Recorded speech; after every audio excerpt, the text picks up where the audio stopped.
Assalamualaikum warahmatullahi wabarakatuh. Selamat malam semua. Saya di sini ingin menepati janji karena beberapa hari yang lalu saya berjanji ingin menerangkan tentang tips-tips perempuan kalau akan sholat dalam keadaan keputihan. Tapi sebelum masuk ke situ, saya ingin menerangkan sedikit tentang keputihan terlebih dahulu. Bagaimana teman-teman supaya tahu bagaimana hukum tentang keputihan yang sudah sering kita bahas, yang sudah sering panjenengan ketahui pasti tentang hukum madhi dan wadhi. Kalau madhi dan wadhi tentunya dua-duanya hukumnya najis.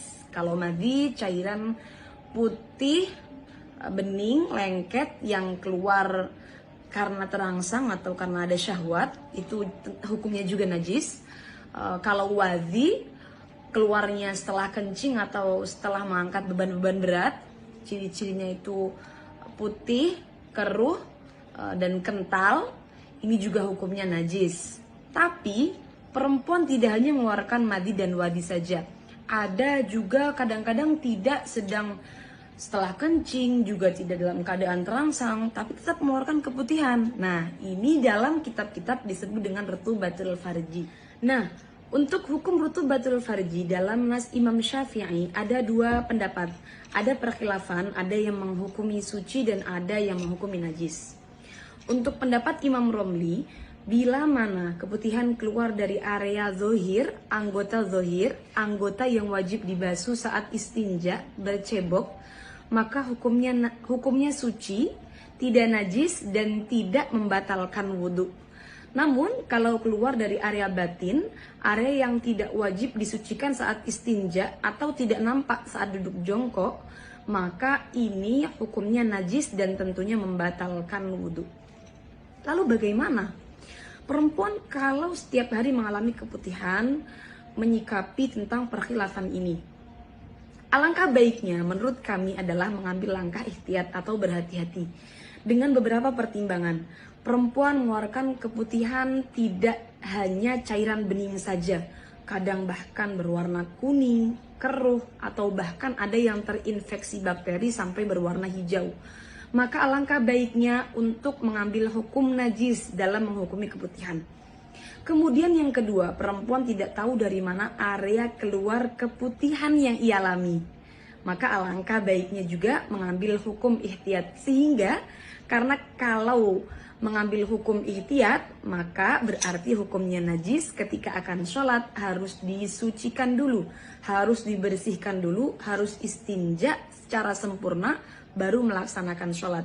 Tidak sah sholatnya perempuan yang membawa keputihan yang hukumnya najis.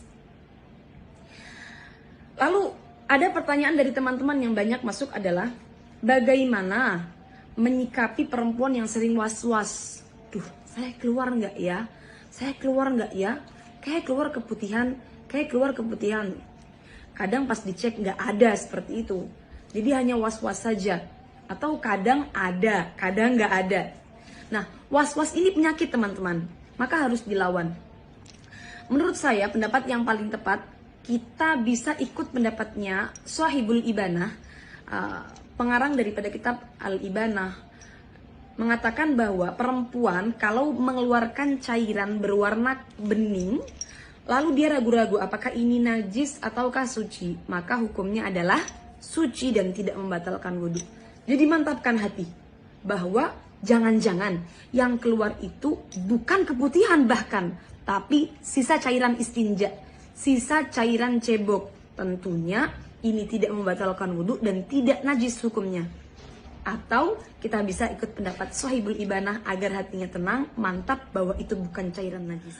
Nah, tapi kalau betul-betul terasa keluar keputihan, lalu dia ngecek dan ternyata yang keluar adalah cairan keruh ataupun kuning, tentunya hukumnya najis dan wudhunya batal. Sehingga dia harus mengulangi wudhunya. Saran saya, bila was-was harus dilawan terlebih dulu karena was-was itu penyakit.